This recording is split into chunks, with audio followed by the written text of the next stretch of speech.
Halo teman-teman yang sedang persiapan beasiswa LPDP, hari ini kita akan membahas esai akuntansi. Dan ini untuk teman kita yang dari Jayapura, kita akan coba bahas dua esai sekaligus, yaitu esai personal statement dan esai kontribusi. Apa yang menjadi pembeda dan bagaimana proses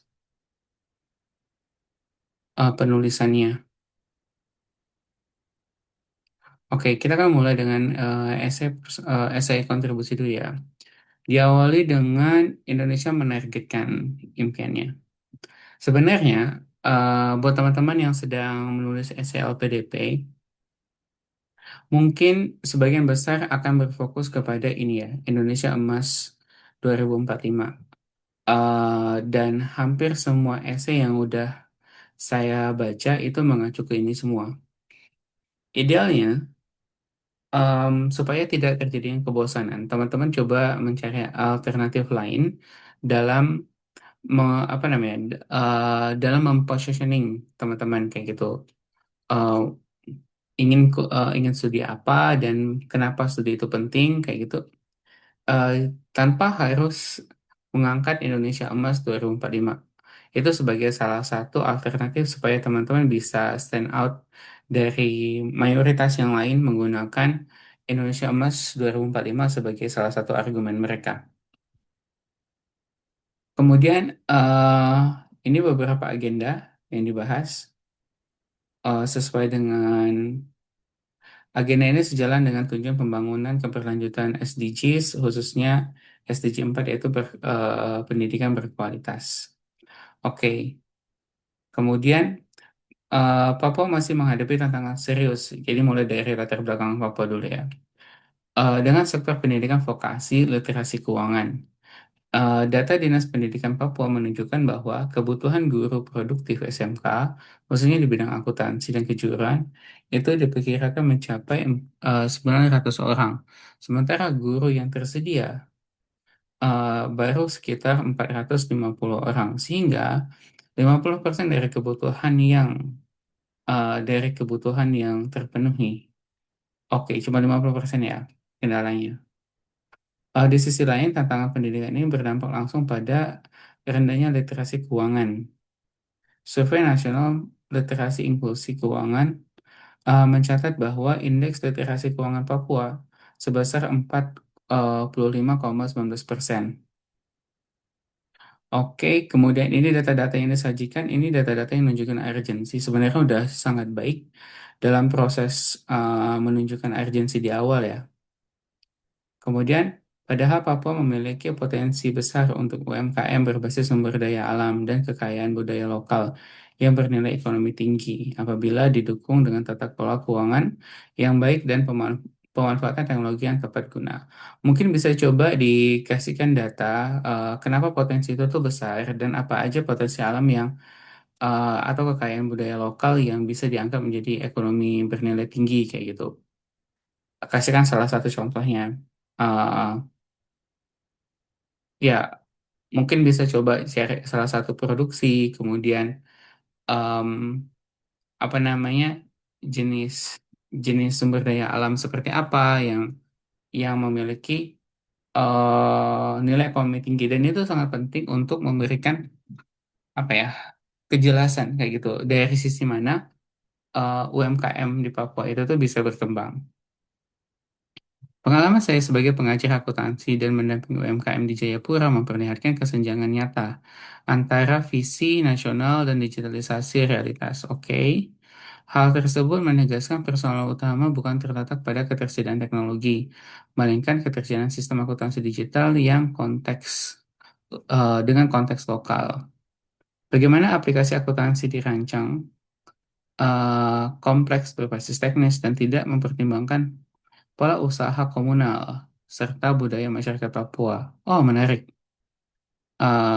Masalah yang diangkat kayak ini lebih kepada masalah yang paling penting deh ketimbang masalah guru. Tapi nanti akan kita bahas ya.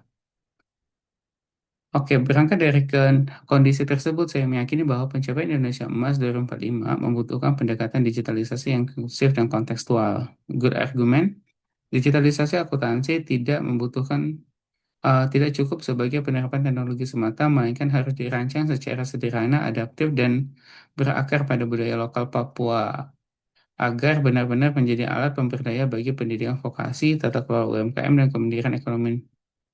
Oke, ini secara filosofi sudah bagus. Oke, untuk memperkapasitas kapasitas tersebut, saya memilih melanjutkan.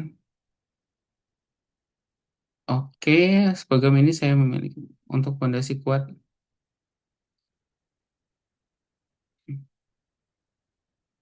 Oke, ini tujuan untuk untuk kuliahnya langsung bridging ke sekolah ya. Untuk memperkuat kapasitas.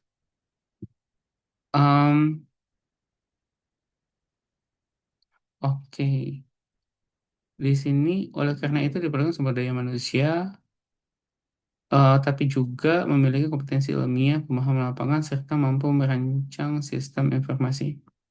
Oke, mungkin kalau seandainya pengen jumping ke sini, maksudnya pengen ngebahas ini, akan lebih baik kalau seandainya bisa memberikan satu contoh produk digitalisasi, entah itu di dunia ataupun di Indonesia kayak gitu, ataupun di negara lain yang bisa dikontekstualisasikan ke budaya lokal atau kondisi masyarakat lokal sehingga adaptasi masyarakat bisa beradaptasi atau teknologi yang beradaptasi sama kondisi masyarakatnya itu yang eh, yang ada buktinya kayak gitu. Umumnya, pendekatan teknologi itu tuh jarang menggunakan pendekatan bottom up. Umumnya mereka menggunakan pendekatan top down atau biasanya akan menggunakan pendekatan mayoritas kayak gitu. Eh, Kenapa kayak itu? Karena itu adalah karena tujuannya supaya teknologi itu bisa dipakai semayoritas orang dan orang dipaksa untuk beradaptasi kayak gitu. Kalau seandainya kakak ingin menciptakan sebuah teknologi yang sebenarnya kontekstual, inklusif, kayak gitu untuk masyarakat khusus Papua dengan dinamika sosial yang ada di sana, maka setidaknya kakak harus mencari bukti teknologi yang didesain khusus untuk kelompok tertentu atau komunitas tertentu, sehingga kita bisa nunjukin bahwa ini bisa diadaptasi modelnya. Oke, untuk konsentrasi sistem, oke untuk pemilihan jurusan udah tepat.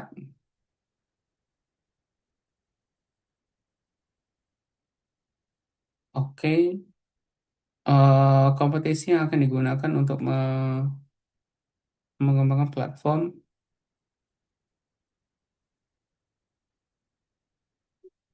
Untuk memperkuat pendekatan aplikatif, saya memilih dua mata kuliah pilihan. Oke, rencana studinya udah baik. Pemilihan, tunggu sebentar. Kampusnya, oh Erlangga ya.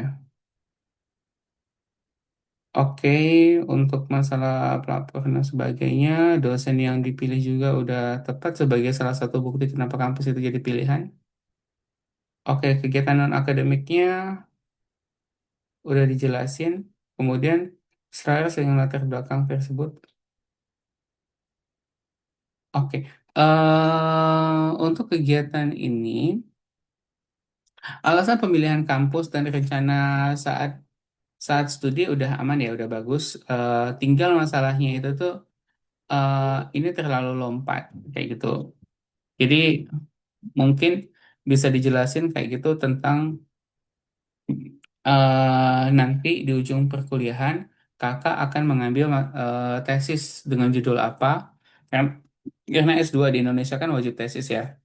Dengan judul apa dan itu idealnya relevan dengan apa yang menjadi tujuan kakak dan itu bisa diaplikasikan di jangka pendek kakak kayak gitu.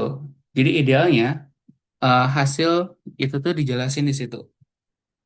Kemudian di sini, hmm, saya tidak hanya karena kakak pengen digitalisasi yang kontekstual, maka idealnya kakak akan menciptakan barang tersebut kayak gitu. Oke, saya tidak hanya membekali mahasiswa dengan pemahaman teoritis, tapi juga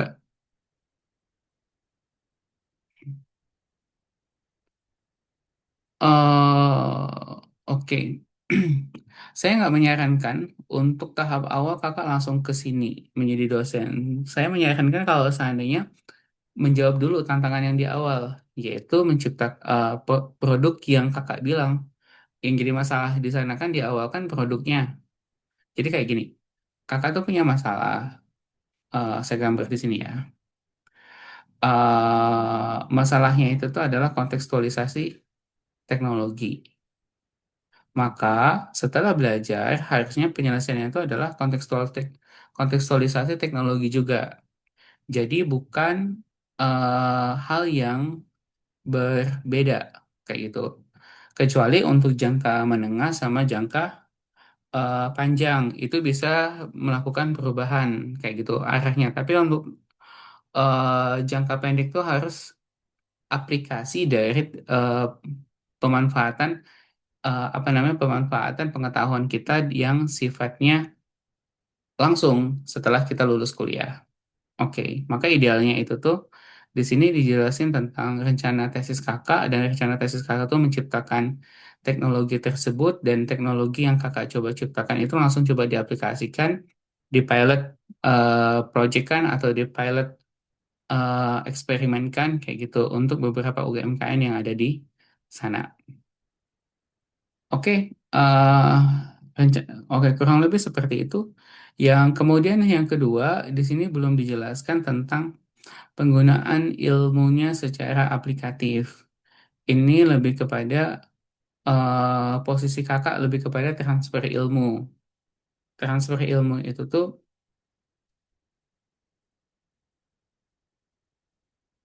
oke lebih baik. Oh ya, ini udah ada ya ternyata ya udah ada aplikasi digitalisasi keuangan UMKM. Harusnya ini di awal, bukan di tengah. Lebih baik yang untuk jadi dosen ataupun jadi guru itu diletakkan di menengah karena lebih eh, cepat ilmu yang kakak miliki diaplikasikan itu lebih baik. Oke, untuk yang esai kontribusinya mungkin ada beberapa aspek yang masih belum terpenuhi dengan baik. Ada beberapa argumen. Yang pertama adalah beberapa argumen ataupun evidence yang diangkat itu tuh nggak compatible dengan apa yang menjadi argumen dan tujuan kuliahnya kakak. Kuliah kakak ini kan ingin lanjut dengan faktor karena kebutuhan ini, karena kebutuhan apa namanya UMKM membutuhkan sistem teknologi akuntansi yang sifatnya kontekstual kayak gitu, sehingga UMKM bisa beradaptasi untuk bisa melakukan akselerasi. Hal yang wajib kakak lakukan fokus ke itu aja sehingga data terkait ini itu tuh nggak terlalu penting kayak gitu.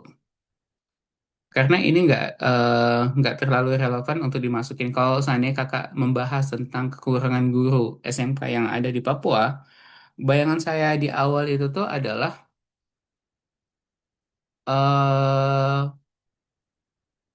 bayangan saya di awal itu masalahnya adalah kekurangan guru SMK, sehingga solusinya harusnya adalah menambah guru SMK kayak gitu yang ada di Papua atau guru akuntansi, kejuruan akuntansi yang ada di Papua ataupun dan solusinya adalah nambah nambah nambah nambah apa namanya nambah jumlah gurunya kayak gitu. Eh, tapi kalau seandainya masalah yang diangkat ini itu relevan dengan tujuan studi kakak. Oke. Oke, kemudian yang ini akan lebih baik kakak langsung to the point aja bahwa pemberdayaan Papua itu merupakan salah satu kewajiban apa namanya kewajiban Indonesia dan teman-teman yang ada di Papua kayak gitu.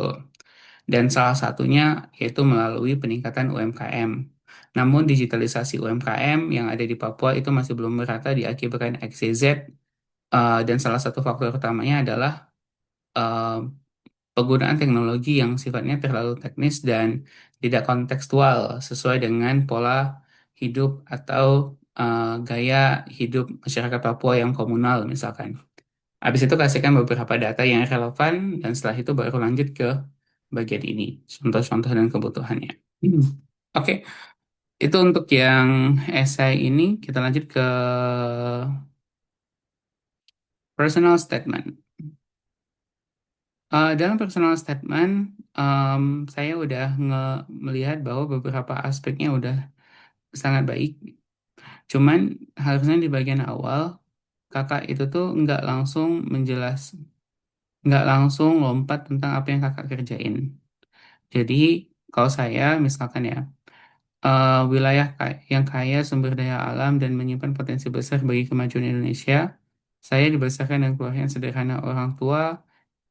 Saya telah berpisah sehingga seluruh eh, pembiayaan saya ditanggung oleh mama yang saat itu bekerja sebagai cleaning service di Bank Papua. Meskipun hidup dalam keterbatasan, orang tua tidak pernah menjadikan kondisi tersebut sebagai salah satu alasan untuk menyerah. Kakak, untuk mempermudah dalam tulisan kakak, di setiap paragraf itu tuh harus memiliki apa ya istilahnya itu key point yang ingin kita coba pakai untuk menjelaskan siapa kita. Jadi misalkan kelebihan kita itu tuh ada. Jadi kalau teman-teman ataupun kakak yang punya S ini ya, eh, tahapan pertama itu perkenalan. Perkenalan itu tuh ngenalin siapa kita dulu. Idealnya, ngenalin siapa kita itu tuh lebih kepada citra apa yang pengen kita kenal. Misalkan saya sebagai guru ataupun dosen bahasa Inggris, saya akan memulai dengan bahwa saya adalah dedicated educator kayak itu di bidang bahasa Inggris, di mana saya udah memiliki pengalaman yang panjang dalam mengajar bahasa Inggris dari apa namanya dari SD, SMP, SMA sampai higher education kayak gitu. Jadi jelasin itu dulu di awal. Udah selesai tentang siapa kita secara umum kayak gitu, dan kontribusi kita secara umum ya, baru kita masuk ke latar belakang keluarga misalkan. Kakak bisa menggunakan cerita tentang latar belakang keluarga itu tuh untuk menjelasin bahwa kakak adalah seorang apa namanya eh, dibentuk menjadi orang yang tangguh. Misalkan contoh kayak gini,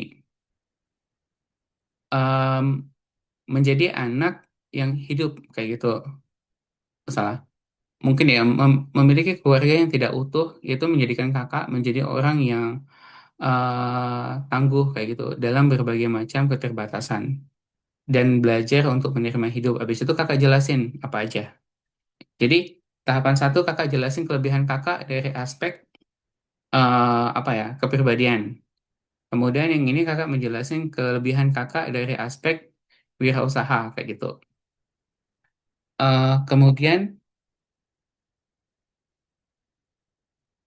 oke, oh ini udah bagus nih punya pengikut di media sosial sampai 19.000. Oke. Kemudian di balik kelebihan tersebut, saya juga menyadari bahwa kelemahan saya yaitu keterbatasan kemampuan public speaking. Agak sedikit unik.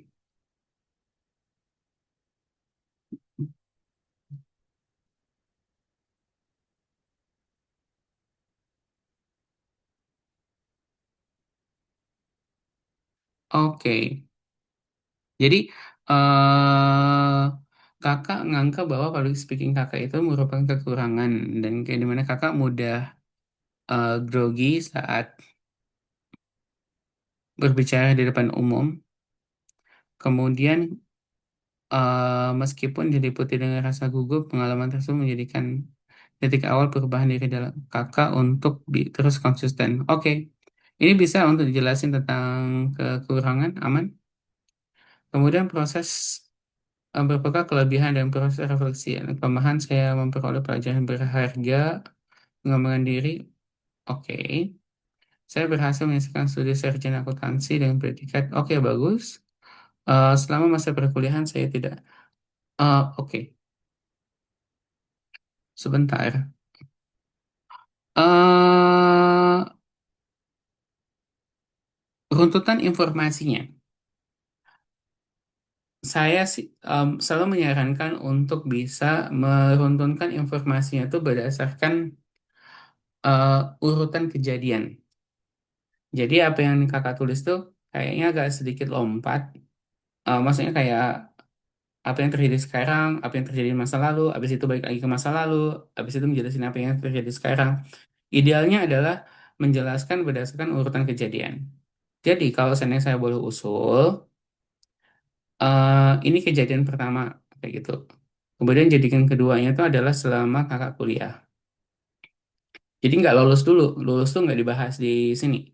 Tapi kakak kuliah, kuliah, pas sudah kakak kuliah, kakak mengalami ini dan ini yang merubah kakak dan akhirnya kakak bisa berhasil mencapai ini semua kayak gitu. Mulai dari menjadi MC, kemudian pelatih Syahrul Quran, sehingga menjadi asisten dosen. Jadi itu proses transformasi kakak selama kuliah.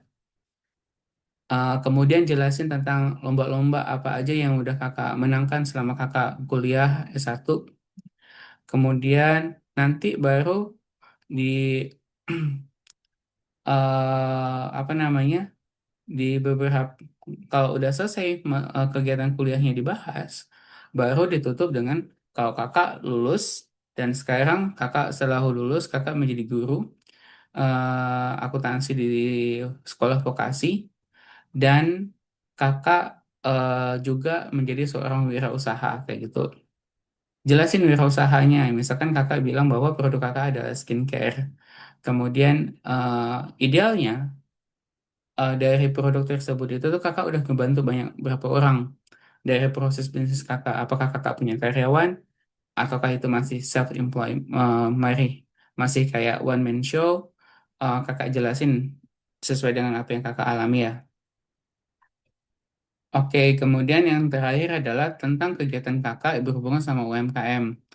Hindari, eh, idealnya kakak harus pernah memiliki interaksi dengan UMKM terlebih dahulu, sehingga untuk menyatakan bahwa apa yang kakak pikirkan itu tuh valid sesuai dengan fakta yang ada di lapangan.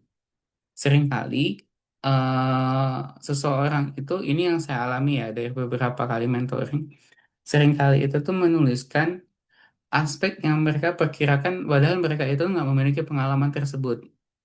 Seperti itu. Idealnya harus ada dan pengalaman itu tuh sifatnya valid sesuai dengan apa yang menjadi fakta lapangan yang kakak alami. Oke, mungkin kurang lebih seperti itu secara konten. Mudah-mudahan bisa bermanfaat. Good luck ya buat kakak.